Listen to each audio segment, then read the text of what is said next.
Bye bye bye bye bye ঠিক আছে বলেন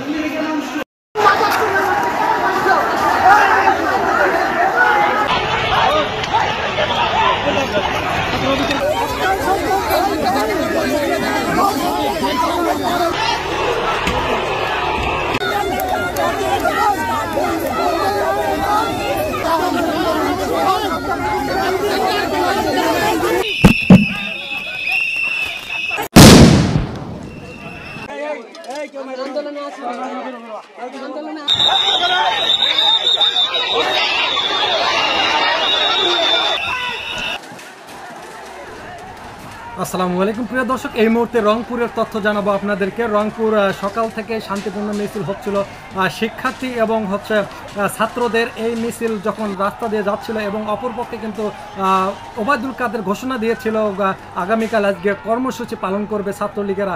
আর এইদিকে বিএনপি নেতাকর্মীরাও তারাও মিছিল বের হয়েছিল আজকে। আর রংপুর ছাত্রলীগ এবং যুব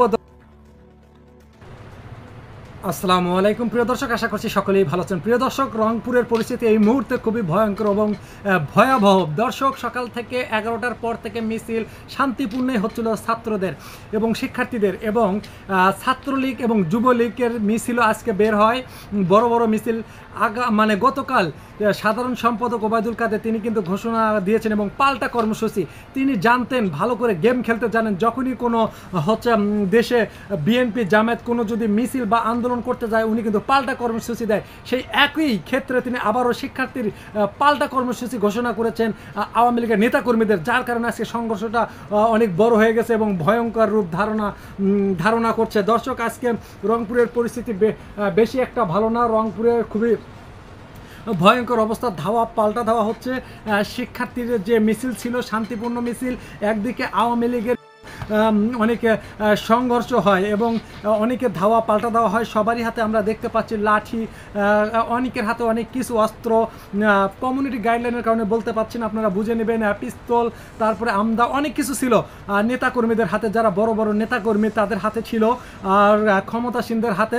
এক পর্যায়ে পাল্টা ধাওয়া যখন হচ্ছিল, আর তখনই কিন্তু রংপুর শহরে সুপার মার্কেট, তারপরে দোয়েল চত্বর, তারপরে পৌরবাজার এবং মেডিকেলের আশেপাশে বিভিন্ন জায়গায় ছত্রভঙ্গ হয় এবং সেই সময় একজনের মৃত্যু হয়, যুবলীগ খসরু নামের। প্রিয় দর্শক, এই মুহূর্তে যেটা হাতে এসেছে, তিনি কার লাঠির আঘাতে মারা গেছেন, না হার্ট স্ট্রোক করে মারা গিয়েছেন, না গুলিবিদ্ধ হয়ে মারা গিয়েছেন, এই বিষয়টা এখনও কোনো গণমাধ্যম তুলে ধরেনি বা ক্লিয়ার করেনি। কারণ বর্তমানে পরিস্থিতি অনেকটা ঘোলাটে, যার কারণে এই বিষয়টা ক্লিয়ার করা হয়নি।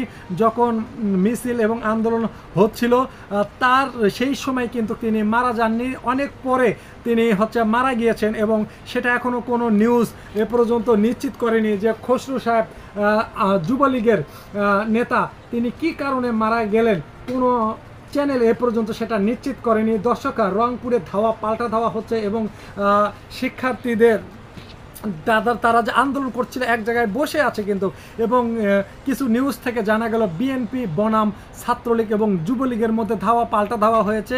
সেই সূত্র ধরেই নাকি এই তাদের মধ্যে একটা সংঘর্ষ হয়েছে। দর্শক, আর ছাত্র এবং শিক্ষার্থীরা তারা সুন্দরভাবে মিছিল করছিল, তারা এখন পর্যন্ত মিছিল করছে এবং আন্দোলন করছে। তাদের ভিতরে অনেকটা শান্তি রয়েছে, তাদের ভিতরে কোনো পাল্টা ধাওয়া এ পর্যন্ত আমরা দেখতে পাচ্ছি না। তার সব কিছু ঠিক আছে। শিক্ষার্থীরা এক জায়গায় বসে মিছিল করছে এবং কখনো এক জায়গায় কখনো অন্য জায়গায় যাচ্ছে, তাদের মধ্যে কোনো এরকম এখনও সমস্যা দেখা দেয়নি বা কোনো দল আওয়ামী লীগ যুবলীগ এখন পর্যন্ত সে মিছিলে হামলা করেনি, এমনটি তথ্য এই মুহূর্তে আমরা পেয়েছি বিভিন্ন নিউজ পোর্টাল থেকে। তা দর্শক, আবারও দেখা হচ্ছে নতুন ভিডিওতে। ভালো থাকবে।